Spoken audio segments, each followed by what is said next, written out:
Ako din si Alex Andrade, merchandiser sa NCC Min Unilever product. Naminyo ko, tapos kasado, niya, upat akong anak, upat din, na additional naman ng minupusal baby. Nagpasalamat po ko nga nadugangan pa jud og isa. Pasalamat ko sa Ginoo nga nadugangan pag isa. Na ako'y 10 years ron, no, grade 4 pa. So ang upat, proud kay ko kay nakapag-graduate na ko as a merchandiser lang sa Min, NCC Min. Since 1995, dito na ako nag-merchandiser. So ang moment lang gina ko, natudlo na ko sa ila, respeto yun sa isa't isa. Kadua, malipayon kay ko nga nakapag-graduate din ako sila. So karon na naman sila pamilya po. So wa ko magkuan sa ila kasi merchandiser mo na gingon nila as merchandiser lang nakapag-graduate gyud. Ano naminyo silang tarong mga siman po ang mga bana nila, ma'am. Sundon jud ang kumunsay ginaistorya sa isip papa. O, mo po na ginatudlo po sa ilaha. Naminyo naman sila sa ilang mga anak. Anak ko'y 5 ka apo. Ako'y gusto nga mausab, ma'am. Kanang di na to kalikan sa father maka kuanta sa itong anak kong naay mamali, disiplina ba. So, ang di lang ako gusto kanang mausab, ma'am, nga kanang dapat gitawag sa mga bata. Mo na dili ko na ko, mo na gipa-adapt na ko sa ila nga ayaw do mo pagdapat sa inyong mga anak. Kasi sa una nadapatan din ako na isa ko anak, nadapatan ako. Mo na karon di na ko gusto mo mabalik to sa ila ba sa akong mga anak. Di ko gusto mausab. So na ako'y mensahe sa akong mga anak as a Father's Day, the same sila. Na naman sila yung mga pamilya. I-adapt nila kung unsa yun ang akong pahimangno sa ila. Respeto doon sa isang isang katao. Diba? Kung wala kay respeto, diba?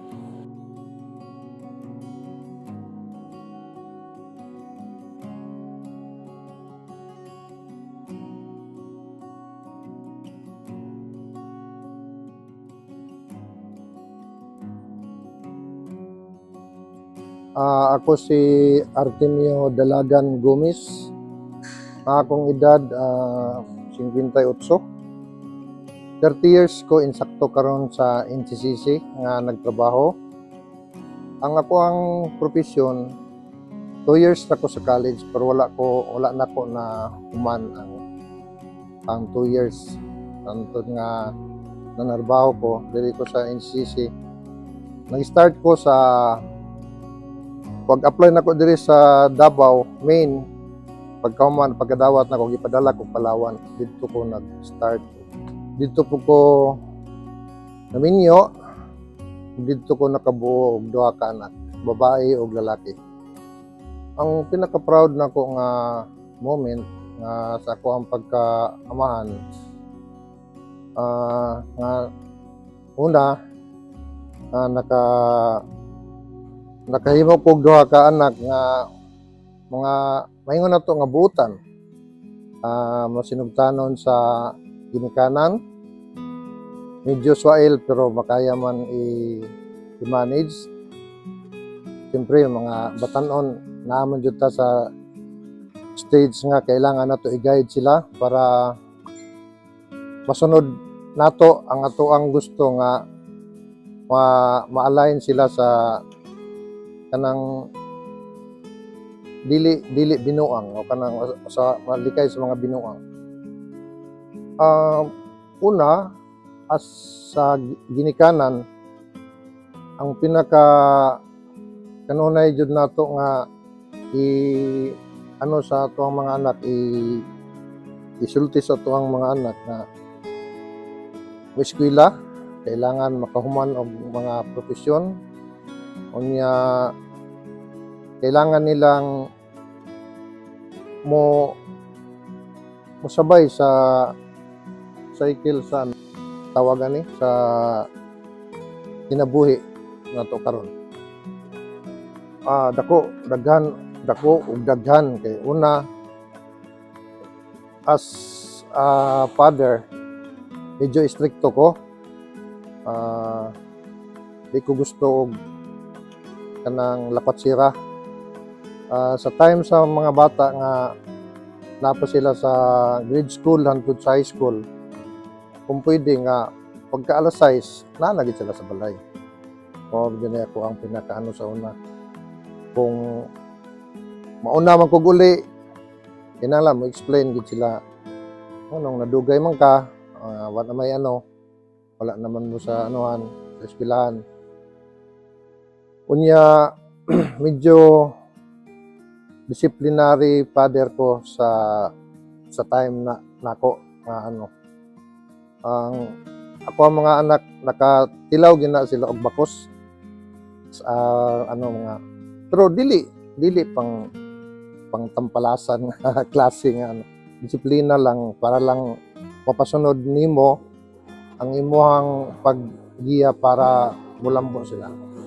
Sa karon wala koy ingnon nga giusab, wala man po koy kanang decision pa nga bag-uhon kay sila karon murag naana sa kanang level bitaw nga na sila dagko mature na na koy kanang salig sila habang kay basta nga ang amo alang sabot nga habang nagkauban pa ta wala pa mo naminyo, wala pa mo musunod jud mo sa ako ang desisyon. Kana lang para makasinabot ni pero super wala man sila maulang. Ingana lang wala man sila gibuhat nga kanang although nalang may time nga mag-discuss mo ana kanang gusto niyang ipilit nga inani dili di pa yun ani inana pero pag-abot sa top nakasinabot naman okay lang yapon. Ang mensahe nako sa kuang duha ka anak. Una kay ate. May gid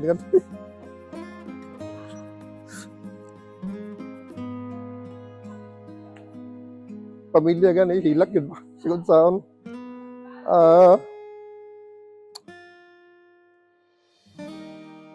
Labi na sa kong kamagwangan. Salamat nga sunod sila sa kuha sa moan duwa nga sa iyang mama o papa. Sinabuton siya sa moa.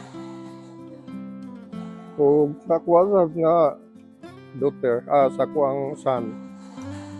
Salamat po dong nga bisan og medyo mag-discuss ita kuna bago ta magkasinabot pero sinugtanon gyapon siya sa amo abang desisyon musunod gyapon siya bisan og naay discussion nga may tabo bago pa niya ma-desisyon nga musunod gid siya sa amo ang kanang direksyon. Ana lang og salamaton lang po ko sa ilang duha nga antud karon suportado na ko sila, suportado po nila. Suportado po mi nga mag-asawa sa akong mga asamo mga anak. Salamat sa inyo ang duha. Apple Joyce o Earl Renz. Salamat sa inyo. Ako si Gary Abraham, 36 years old, tulo ang anak, trabahante rin sa NCC, Baguer. Siyempre, primero, kung anak ko nga buntis di akong asawa, lipay kay akong gibati kay siyempre mahimo na tang papa niya successful kay na gipanganak akong anak na normal. Lipay kayo kay medyo ang akong gihuna-huna nga problema siguro ni pag manganak na akong asawa wa ko kabalo kung say padulngan. Sige lang kog pray. So ang outcome niya kay maayo man po. Proud kayo ko nga sa akong sigig ampo nga normal akong asawa, safety mga anak, panganak among anak na safety po, healthy. Proud kayo ko ato nga moment time sa akong kinabuhi. siyempre primero pamayong pamatasan, tapos masinundanon sa kabubuton sa Ginoo kay siyempre Ginoo ra man atong gisaligan sa kalibutan. Sabayan po natong paningkamot para kung unsay atong gusto makabot sa kinabuhi, kaya nato. Tapos akong mga anak encourage gid nako sila nga dapat sakto gid ang pamatasan nga ilang ipakita kay dili man nato matudlo tanan pero kaya nila makat-on base sa ilang makita sa ato kung sa atong ipakita no. Unang gusto lang nako sa ilaha nga lesson nila sa ilaha samtang kaya pa nako matudloan nako sila maayo. Sa una usahay manggod kita di nato mapugnan sa una manggod pag mamadlong ko kay lahi. Badlongon ako sila nga murag pasyagit ba.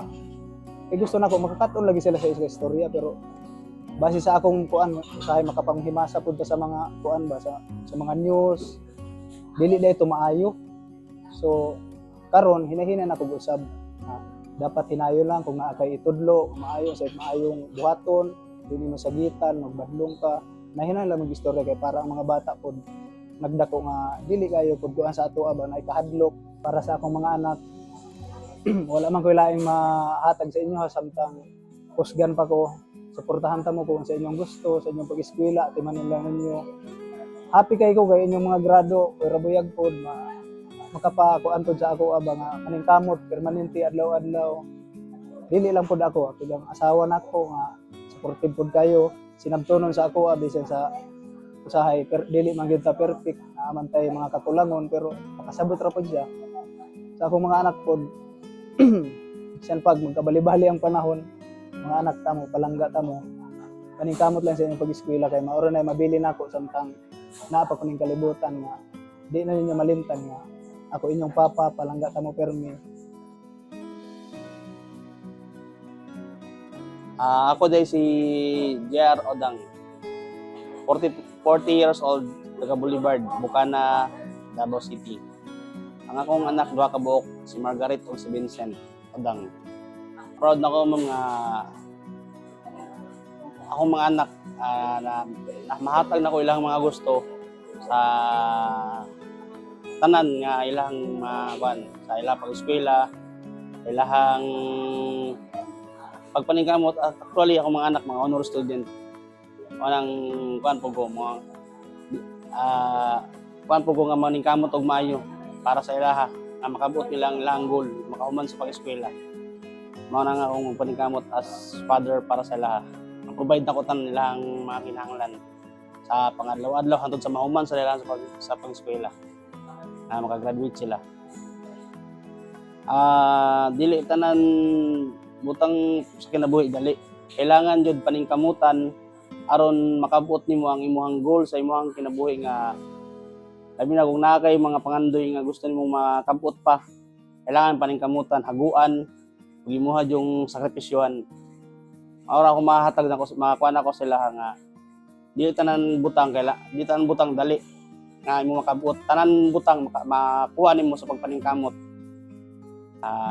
Wala man ko'y kailangan usbon naman kay ako kumbaga sa akong pagkuhan sa akong pagdisiplina sa akong mga anak normal ra mga saba pero dili pud mo manakit kasaba lang as actually father figure dili pud siya pwede nga kuan nga pagpanakit dili mo gud siya kuan nga valid reason nga mao kuan nimo imply nimo sa imong mga anak para makuan sila mudako sila nga kuan ba sakto sila sa pag-amumar sa ginikanan ba dili sila basta-basta magdumot pod sa panahon nga sila na pod na maghimog kagalingon lang pamilya dili nila ma-imply ba dili nila kuan sa ilang mga sa ilang next generation nga family dili nila mas maayong mas mudako sila nga puno og pagmamahal makita nila nga ilang ginikanan ning kamot para sa ilaha para mao po ilahang kuan sa ilang magaghimos lang kaugalingon lang pamilya para sa akong mga anak ang akong mga mensahe nyo magmaningkamot din mo malampos mo sa inyong pag-eskwela o tanan sakripisyo nga akong kuan kuan ra na mo sa makita ra ta mo makahuman mo sa ug makuha ninyo ang mga pangandoy sa inyong kinabuhi. Kung mag-eskwela, tanan, trabaho, maayong trabaho. Maura. Wala na ko'y lain ko na maura na akong achievement nga mabalik ninyo sa kuha. Makuha ninyo sa kuha sa pangandoy. Makahuman ra jud sa akong mga anak sa pag-eskwela.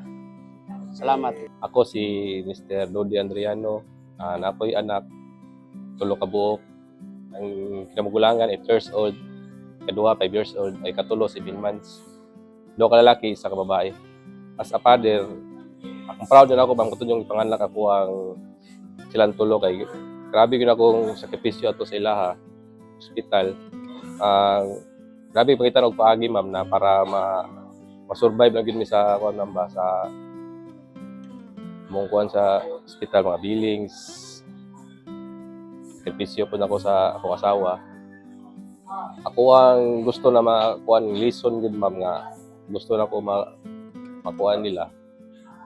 Paghigugma ra gud ma'am. Respeto. Wala ginakuha ma'am nga ang kung sa tong ipakita nako sila unta man magdako sila. O gyud mo ipakita nila sa ubang tao nga ay kadlokon sa Ginoo ma'am. About sa kuwang palahubog mo dati yun ma'am sa una pa na kong anak. Bali nagbag-o na ko katong mga 2 years na siya. Di ako gusto mapakita na ko sa iya habang inana gyapon ko nga dako siya. Aton nga nagduha na akong anak, wala na dyan ako gikuan ma'am kung di ko gusto nga makita ko nila nga inana ko nga pagamahan. Ako walang masulti sa inyo mga anak, love mo ni Papa. Taro lang eskwela. Walang na ya. Respeto lang gud sa kuan. Dol sa Ginoo. Kana nagkasalamat.